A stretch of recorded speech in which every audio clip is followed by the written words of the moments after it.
Welcome to Crime Over Wine Weekly. It's Sunday, March 3rd. I'm Liam Collins. Here are your crime headlines. Idaho halted the execution of serial killer Thomas Eugene Creech after medical team members repeatedly failed to find a vein where they could establish an IV line to carry out the lethal injection. The 73-year-old has been in prison for half a century, convicted of 5 murders in 3 states and suspected of several more. 3 medical team members tried 8 times to establish an IV. They attempted sites in his arms, legs, hands, and feet. Because the original death warrant expired, the state will have to obtain another warrant if it wants to carry out the execution. Brian Koberger appeared in court for a hearing where a judge declined to set a date for him to stand trial for the murders of 4 University of Idaho students. The judge scheduled a hearing for May 14th on a defense motion to move the trial out of Latah County, as well as to bring an outside jury pool. The judge said that he would make a more informed decision about a future trial date after hearing arguments from both sides on that date. A trial is underway in New Mexico for the embattled armorer in charge of the weapons at the Rust movie set, where Alec Baldwin is accused of fatally shooting one person and injuring another.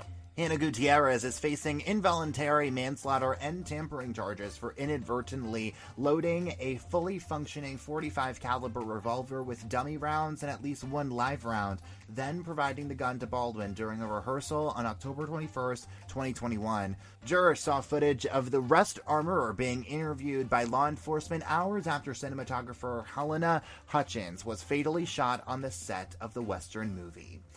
And this week on Crime Over Wine Weekly, y'all are not going to believe this story. A Virginia couple vanished from their yacht in the Caribbean. The latest in the investigation and why investigators believe they are likely already dead. Plus, what happened to Emily Bradley? Friends and family are searching high and low for the woman from Nashville, Tennessee, who never showed up for her brand new job. What friends found in her home that has them worried. But first, we have a great show for you guys packed up. I'm here with Heather Holley. Hello, Heather. How you doing? Hi, Liam. How are you? Oh, great. Michelle Heron is off this week. She's not feeling well, so we gave her the night off. I think that's very generous of us to do so. And so we are gonna, I think, have a little glass of wine in Michelle's honor, anyways. Yeah, a whole extra glass. Right. Or 4. Right, which would never have stopped us before, just to be clear, but we're going to go there anyways. So this week we're drinking Santa Brasa Otero Ramos's Malbec blend. It's a bright, pure red with floral aromas, marked presence of red fruits such as wild cherries, raspberries, and soft spices. Youthful and very pleasant, intense palate of medium structure with soft tannins. It has a good acidity and warmth, intense, long, and well-balanced aftertaste. And it's about 75% Malbec, 15% Tannat, and 10% Petit Verdot. So this blend is really interesting. I've never had a Malbec blend before. And so the flavors we're talking about are a wide range in terms of the types of wine that we're blending together here. Yeah, I've never had a Malbec, let alone a Malbec blend, so I was very intrigued by this because Heather's had to do some research. Right. Well, yeah, and Heather was in charge of picking up the wine this week. So this is Heather's first big girl responsibility. So congratulations, at least from Crime Over Wine Weekly. But maybe ever. I do have 2 children. That's right. You do a great job at that, by the way. Are you drinking your wine out of a straw? Yeah, I am. Okay. Well, cheers to that, I suppose. I don't know if it would be considered an upgrade from straight out of the bottle like I did the first few weeks. You know what? Let us know in the comments. Let us know in the comments if you think that drinking wine out of a straw is better or worse than drinking it straight from the bottle. I feel like drinking straight from the bottle is like the creme de la creme kind of thing. Okay, but it is okay. So bright, pure red, for sure. Floral aromas. Yep, I'm getting flowery kind of. And this is it's a bold, drier. It's on the drier side of a red for sure. Heather, dare we ask what you're feeling here? Use reservation. I hate it. No, I'm just kidding. So I've had mine open for a bit longer than you have, and I took a sip when I first immediately opened, and it was very bold and borderline bitter almost. I was a little taken aback and did not love it in that moment. But since it's been open, it's kind of mellowed and evened out to be softer, and I am enjoying it a lot more now. Yeah. You see, we're bringing you out of the wine shell, for sure.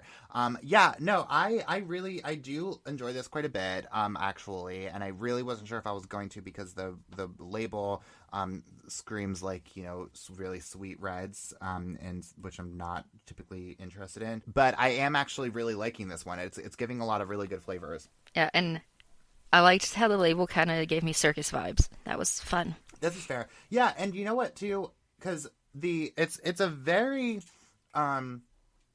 classic red, and let me elaborate a little bit more on that. It's not too much in either direction. It feels like this is like your real middle of the road kind of wine that if your gateway red, if you will, like really the kind of red that you're like, if you're typically a white drinker and you want to migrate over to the red side, this feels like maybe the kind of direction that you want to go to get your to get your feet wet kind of thing. Yeah, and I was looking at a chart online about like reds and sweetness levels, and purposefully started looking for a Malbec because it was kind of between sweet and dry. I knew I didn't want something really sweet, but I did want something a little sweeter than the Chardonnay we had the past couple of weeks, and a little less oaky. I wanted something with a little more fruit. Yeah. So this is what my research led me to.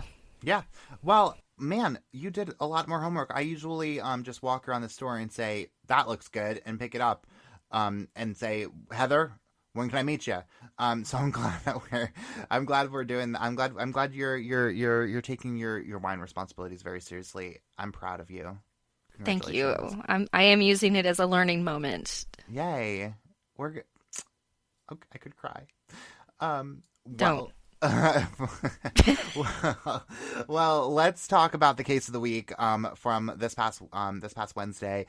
David Ortiz Jr. I have a lot of feelings about this case. And so Heather, I really want to kind of toss it over to you first and kind of hear what your breakdown of what we talked about this week was. Yes, the David Ortiz Jr.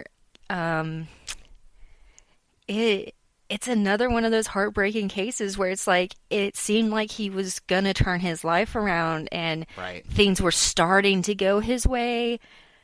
And for whatever reason, he is presumed dead at this point, right? They still haven't found his body? They still have not found his body. That is correct. And I think his family is just kind of like at that point where they're like, we're pretty sure we're going to find him dead, which is not typical, right? I feel like a lot of times they like hold out hope, but he has not been officially declared dead, and police are very much so still investigating this as a missing person. And it hit a lot of those like emotional triggers for me.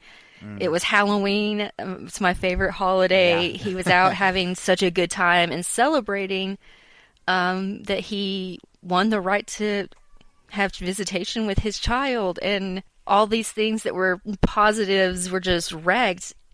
And then fast forward to where other people that were close to him started dying. And what did you make of that twist? Because that was what, when I first heard about that, I was like, that has to mean something. Because how many people do you know who've been murdered, Heather? Like, how many people? I believe 0. I don't think I know anybody who's been murdered directly either. And so, how likely is it that both of your kids die of those kind of circumstances? Or at least more than one? Don't love that. Yeah. Is there a statistician in the audience who can provide the data on that for us? Right. Yeah, but so what did you make of that? Because I feel like that has to, investigators are very much so that is saying that is not related at all. I don't really know if I buy that, Heather. I can buy it just for the circumstances of how she died. With or at least according to the partner that was there at the time, that it was Russian roulette gone wrong after Sure. a fight. Like, I mean, the odds of that had like people even partaking in that type of thing at this point in Right. time is, I imagine, very Bonkers. low odds. Like, I don't, and that's just a weird, like, explanation of, like, oh yeah, we were, again, like, we were fighting over beans, is what he said, and then that somehow turned into a game of Russian roulette gone wrong in that but then turned into a possible suicide scenario, because if you remember, Nicole very much so said that he said that Nicole very much so, like, pointed it at her own head, and he, like, tried to stop it. I just, 'cause So, in that moment of, it was obviously a moment of passion, and there wasn't thinking happening behind the actions. sure. And if she was just trying to call his bluff and not thinking about, I did watch him actually load these and know that there's a bullet in here somewhere, and she wasn't counting, and he realized that the next one was gonna be loaded and tried to stop her, like that kind of Yeah. tracks, where I wouldn't think of it as suicide, but a in the moment decision of passion that had terrible consequences. Yeah. See, I don't know. I don't know. I think that's clearly what he wants to sell us. I just don't buy that. I just don't. Like, I just don't see. I just don't. There's just something there. Like, I really like the crime lover in me, in my gut, just says that there's something there that's related directly to David in some way, shape, or form. Because all the circumstances, and then again, so the fact that then the twist of that he was one of the last people to see David alive, allegedly. Like, he was with him. Excuse me. I'm sorry, I'm hiccuping. He was with him on Halloween night. Just don't like it. So then I wonder, like, could Beans have been a nickname for David? Maybe. Oh, that's possible. Well, but so then again, if you remember, like, so there was the next part of that. Not only did David know this boyfriend, they, like, got into it at least once because Nicole came home and found Chris dating, or not dating, cheating, on Nicole, like, caught him in the act, kind of thing, and, like, she was with her mom and David, and so, like, and they all got into it, kind of thing. So, like, the point being is, like, they've had problems before, and so, like, again, it makes me even wonder, like, why was he even with David the night of Halloween? Like, that doesn't really make sense to me. Yeah, and not to sound as if being judgmental towards this family or anything, but it sounds like there were a few toxic relationships Oh yeah, among them. without a doubt. And when you're in those kinds of relationships, you don't forgive, but you go on with life and still do things that you probably shouldn't be doing together. Yeah. Yeah, no, that makes sense. I mean, clearly they were still very much so in a relationship together or involved together in some way, shape, or form. So, that not healthy in any way. But yeah, I don't know. Again, the investigators seem very confident there's no connection. I just don't buy it, and I can't get there. Like, I just don't. I can't get there. So, and that just to me seems like the biggest obvious red flag. I wish that investigators could be a little more transparent in that moment of why they're so sure they aren't connected. Right. But I understand that not everything can be shared during open investigations. I just feel like that, I mean, to rule someone out who seems to be so clearly intimately involved in some way, shape, or form, like, that just seems to be something that you can share, unless because a lot of times they'll do this where they, share, that we don't think these are connected, when, like, really they're thinking, yeah, there's a good chance that they might be connected. You know what I mean? So it's like, just to kind of, like, get him off of their scent, kind of thing. Yeah, but then he got to take the plea deal, so he wasn't even convicted on the manslaughter, murder, whatever he was arrested for originally. Charge, yeah. Mm-hmm. Yeah. It was like endangerment of a child that he ended up getting charged with, in a weapons charge. And so, like, that kind of lesser charge and plea deal for someone who's that connected in this case almost makes the conspiracy theorist in me think, is he an informant of some kind? It's possible. Yeah, I don't know. I mean, but like to let someone get off on murder because you have information, like you must be pretty high up in my, you must be. I mean, unless that was part of a unreleased part of the plea deal, is he does know things about David's death, and he had to provide that information to get a lesser charge. That's possible because the setup of the episode, I guess, maybe might not have been totally clear here, but like Nicole died like not too long after David died or David went missing. And so then, if you remember, there were all of those houses and all those properties that were being searched in quick succession after that. And so that would make sense to me, actually, because and I would have to go back and look at the actual like timeline here. But there were a lot of properties being searched right around when Nicole died. So that could actually make a whole lot of sense. For the sake of the family, I hope they find whatever the answer is soon. Yeah. For the sake of his child, too, that has to, like, I mean, to have that kind of, like, rocky beginning of your life, divorce or not even divorce, custody battles and all that stuff, and, tough, your parents having tough relationship is hard enough. And so to then have to go through, my father went missing, growing up, or and the child would be 14 today-ish. And so, like, to have that kind of feeling of, like, my father, like, may have gone missing, may have been murdered. We don't really know why. We don't really know what. Like, that has to give you all sorts of problems. And there's, like, a lot of posts, too, about, like, from David's mother, posting pictures of David's son, where they're very much so, like, saying how much he looks like his father, all this stuff. And that is just heartbreaking to me. And that has to add another layer of hurt to the parents. Right. His son's grandparents of, our child is missing. We don't have answers. Right. We may never have answers, but we have this wonderful living memory of him right here with us. But except the fact that David's, David's son's mother and her family, if you remember, are refusing to let his parents, his family see the child. They're very much so keeping him away from them. So that adds another layer of bad. Yeah, and that doesn't help. I don't think it would help the optics of anyone who thinks they had something to do with his disappearance. Sure. Yeah, no, this is a tough one. And again, I'll just also say to you again, another, plug here. If you know anything about David's disappearance, call the Silver City Police Department in New Mexico at 575-538-3723. I'm really glad that you were sharing David's story, Liam, and we have a lot more stories that need to be shared coming up, including the North Georgia nursing student who was found dead.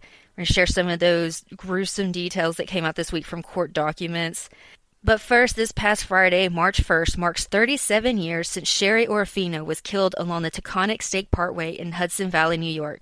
Investigators publicly say they believe they know who killed her, but no arrests have ever been made. If you know anything about Sherry's death, call New York State Police at 914-737-7171. And you can hear Sherry's full story on episode 7 of Crime Over Wine.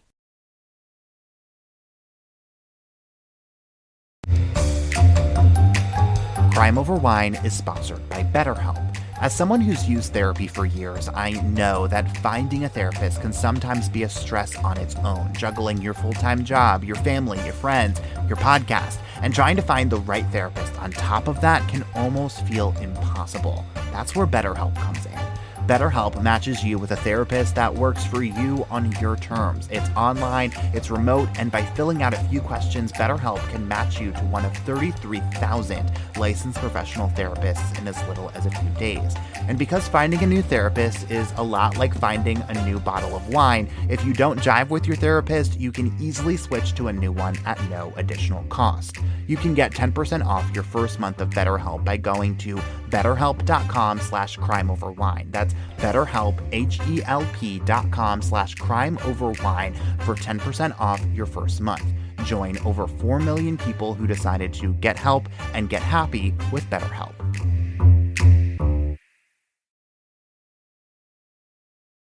Of course, I have to begin this week with the case from North Georgia that's been rocking the true crime world. There are disturbing new details in the death of Laken Riley from Athens, Georgia. We first told you about her last week in our headlines. She was the nursing student who was killed while out on a run last week. And this week, court documents show Jose Ibarra is accused of, quote, disfiguring her skull with an object. Laken died of blunt force trauma. Jose Ibarra is charged with malice murder, felony murder, aggravated battery, aggravated assault, false imprisonment, kidnapping, hindering a 911 call, and concealing the death of another. And Jose has a lengthy criminal record, too. Court documents show he was arrested by ICE agents in El Paso, Texas in 2022 after entering the U.S. illegally. He was paroled and then later arrested in New York for driving an unregistered car, and that car didn't have insurance either. Jose and his brother were also arrested in Athens, Georgia for stealing more than $200 worth of items from a Walmart there. He also had active warrants out for his arrest when he allegedly killed Laken, too. Some have used Laken's death to push for immigration reform and to call out issues along the southern U.S. border. I can't imagine what her final moments were like. That wasn't a fast death. Oh, yeah, no, and, like, again, going back to the charges here, so the false imprisonment, kidnapping, hindering a 911 call, like, we don't know a whole lot about how all that happened based on what investigators are telling us. But in the process of her running, she was taken by Jose allegedly and like dragged and brought to a different location than where they originally, came in contact with each other. And in that process, she was trying to call 911 and he was stopping her from doing it. And so that's where the hindering a 911 call came from. Horrific isn't even a really good way to describe it because, again, like disfiguring her skull, I don't even want to know what that means, frankly, because the visuals in my head, I feel like are not even beginning to describe it. And being her family or whoever it was that had to identify her, I can't even imagine.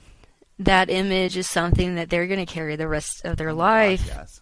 Well, and I almost wonder then if they didn't even have the family identifier because it took a while for them to be able to identify her for sure. And so I wonder if it was then through some sort of testing or whatever. Maybe some DNA, fingerprinting. Yeah, like dental records and that kind of thing. But like point being is, I mean, just the level of like callousness and like intensity here is evil as far as I'm concerned. Is there any word on motive at this point? No, not as far as I can tell at all. In fact, it just seemed like a bizarre random attack unless they know more than they're sharing with us at the moment. Back to his charges that you mentioned, I do want to point out, none of those were violent crimes.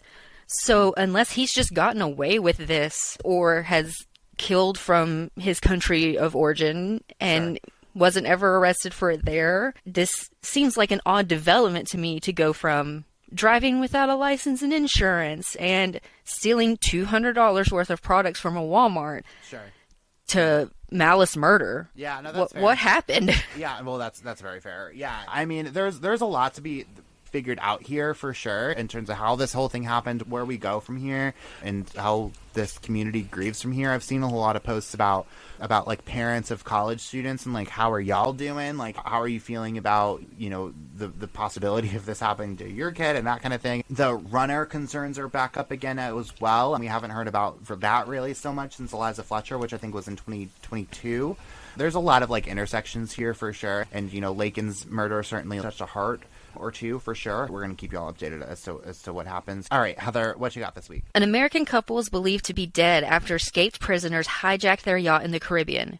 Ralph Hendry and Kathy Brandel have been married for 27 years. They sold their house in Northern Virginia about a decade ago and have lived on their yacht since. Family and friends told multiple news outlets that the two were seasoned sailors, cautious, and spent years planning this grand trip to the Caribbean. Police say the couple was last seen alive docked in Grenada on February 18th. Their neighbors told investigators there were no sign of the boat or Ralph and Kathy when they woke up the next day. On February 21st, the yacht was found abandoned on a St. Vincent Island beach. This would have also been Kathy's 71st birthday. That day, authorities recaptured the 3 prisoners they believed are responsible for the couple's disappearance. Police say the three men are cooperating with investigators at this time. And this week, authorities shared an update on the case, saying investigators determined, quote, the suspects committed several criminal acts, including bodily harm to the couple. Police found the yacht ransacked and a, quote, red substance that resembled blood in the cabin. Investigators now presume Ralph and Kathy are dead. However, their bodies have not been found. Their sons released a statement this week saying they are incredibly saddened by this development, but remain optimistic in the ongoing search. Police say the investigation will continue, and they are looking into how the prisoners escaped. At this point, the three men aren't charged in Ralph and Kathy's disappearance and likely deaths. Saturday, March 2nd, would have marked Ralph's 67th birthday. Man, that is such an insane story from, like, beginning to end. The fact that they are out there, like, what happened on this boat and why? Like, I have so many questions. How it's laid out right now from investigators, it looks like it was kind of a crime of opportunity. So, was there anything missing from this boat? Like, did they steal anything? It doesn't seem so. The only thing that they had described about the boat was that it was ransacked, as in things were thrown about. Okay. And they don't necessarily think, so when you say like prisoners, they don't necessarily think that it may be like a pirate type situation. No, I mean, I guess maybe in the broad term of piracy, it might be considered that. They commandeered the ship, sailed to another island. Pirates are like odd, like gang type style situations. Like they're usually like organized more so than less of an opportunity. The three men that escaped were charged in December for a violent robbery. So they were connected prior to being in prison. But I haven't read anything that necessarily calls them gang members officially or pirates. Is it thought that they probably took them in their boat, traveled out to sea, threw them overboard, and then took the boat? I would have thought that they would have, like, rowed off somewhere, no? Gotten away. Maybe in their minds they thought they were going to. They were docked in Grenada. Boat is found abandoned on a St. Vincent beach, and those men are also captured later that day elsewhere on the island. And St. George Island also somehow plays a part in this. In one report I saw that they may have briefly stopped there as well. Oh, interesting. But I only saw that in one report. Man, okay. I'm never going to get unobsessed with this one, that's for sure. I'm Googling that one every single night before I go to bed to make sure I'm not missing anything. Well, just ahead of y'all, we have some missing people that you need to know about right now, including the case of Emily Bradley, a missing woman from Nashville. We'll give you the latest on that case. But first, this past Friday, March 1st, also marks 26 years since Suzanne Lyle disappeared after work in Albany, New York. If you know anything about her disappearance, call New York State Police at 518-783-3212 and listen to Suzanne's story on episode 22 of Crime Over Wine.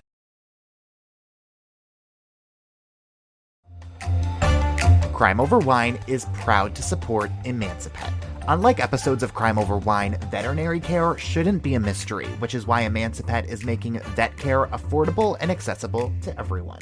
Emancipet is a nonprofit organization that operates an ever-expanding network of low-cost veterinary clinics in neighborhoods across the country, offering discounted and free vaccines, flea and tick treatments, spay and neuter surgeries, and much more. Learn more and support Emancipet's mission at emancipet.org. Hello, everybody. This is Liam Collins, the host of the podcast Crime Over Wine, and your Wine Wednesday just got so much better. Every week, we share a new true crime story over a new bottle of wine. So your new true crime adventure starts right now, every Wednesday, wherever you get your podcasts. Well, I have a pretty complicated case for you this week, Heather. I have the case of a missing woman from Nashville. Police and family members are still looking for 44-year-old Emily Bradley. She was last seen on February 18th, so a little bit less than 2 weeks ago, and her phone has been turned off ever since. Friends have pointed police in the direction of Dickerson Pike around Nashville, which is where her car was last seen. It's a silver Chevy Cruze with a noticeable dent on the trunk, and Emily also missed her first day of her new job, which was concerning to her friends because that just didn't really seem to be like her. When they hadn't heard from her, they went to check on her to find the heater in her home still running and her emotional support dog home alone completely by itself. So, and that just didn't seem like Emily either. She definitely would not leave the heater running. I mean, she's way smarter than that. And to my understanding, she would bring her dog absolutely everywhere with her. Interestingly, police say a license plate reader actually picked up her car on February 21st, which was 3 days after anyone had last seen her, but the identity of the driver could not be determined for sure. Friends say she has been a victim of domestic violence, either currently or at some point in the past, and they think that something bad happened to her. So if you know anything about her disappearance, call Metro Nashville Police Department at 615-862-7329. Okay, I have many questions. Same. So let's start with when she was last seen. What was she doing? Was she with her friends? So she had been last known to be on Dickerson Pike driving, and so then a couple of days later, that's when they see that they hit the license plate. But my understanding is that the last time that anyone has actually like physically seen her was like leaving her house around the same time, and so they feel pretty confident that the car driving on Dickerson Pike was hers, but they don't really know for sure about the February 21st sighting. They think it could be her, it could be somebody else. There's no way of knowing. Okay, so when she was last seen on the 18th, she was leaving her house, presumably without her emotional support dog? Correct, right, yes. But that was just like her leaving the house. It wasn't like her leaving her home to like go off. It was just, that was the last time that anyone had actually physically seen her. And that's weird. And when you say heater, do you mean like a space heater type situation? Mm-hmm. Yeah, and you know how her friends are describing her, she sounds like a responsible person, and so leaving a heater on like that, it sounded like she didn't intend to be gone that long, really. Right, exactly. Yeah, I mean, and I'll do that too. Like, frankly, like if I'm religious about like turning off lights and turning off my TV when I leave the house, etc. But like if I am just like going to the grocery store really fast, like to get like lunch or whatever, like I'll leave my TV on, like I'll leave my lights on, like I'm not that mindful about it, because like if I was still there, like they would still be on. So but to that point, like if I know I'm leaving for a prolonged period of time, like I'll definitely turn it off. I'll turn all that stuff off, and so she seemed to be the same way. Yeah, and then getting down to like the harder, potentially darker questions. If her friends think something bad has happened to her, it feels like there's a gap in information there. Of she has been a victim of domestic violence, potentially could be now, and they think something bad happened. What do you know that makes you think something bad has happened now? Yeah. I think that to me sounded more so like that was just their gut, that they just feel like something bad happened. Like not necessarily that like something that they like anything is like leading them to believe that, at least nothing that like they've shared publicly necessarily.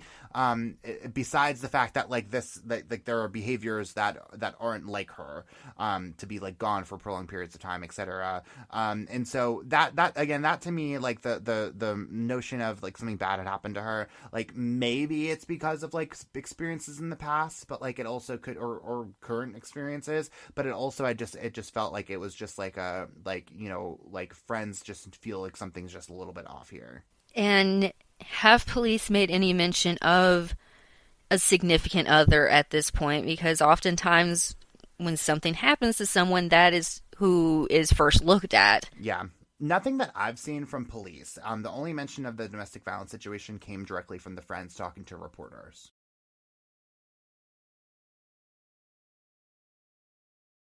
Is she a Nashville native?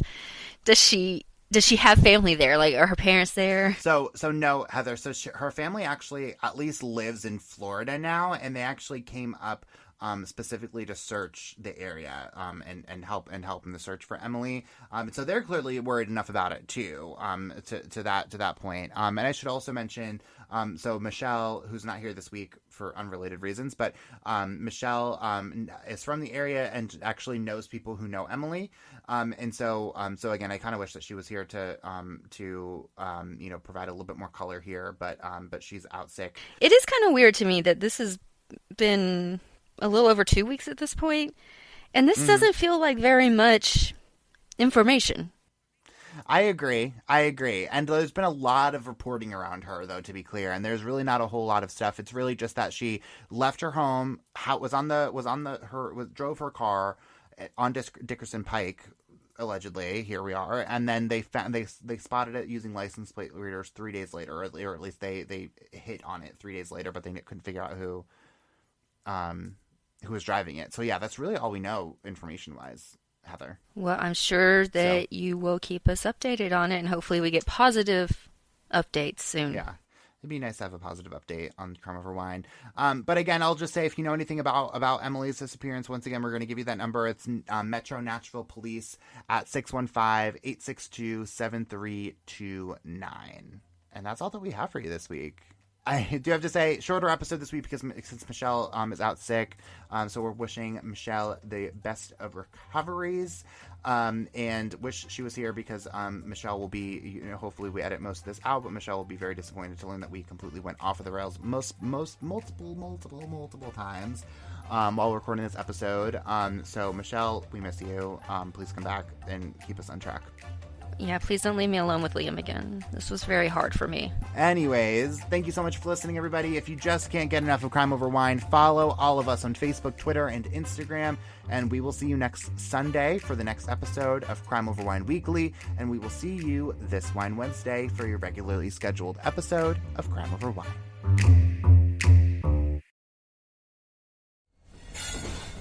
Proud member of the Podnuga Network.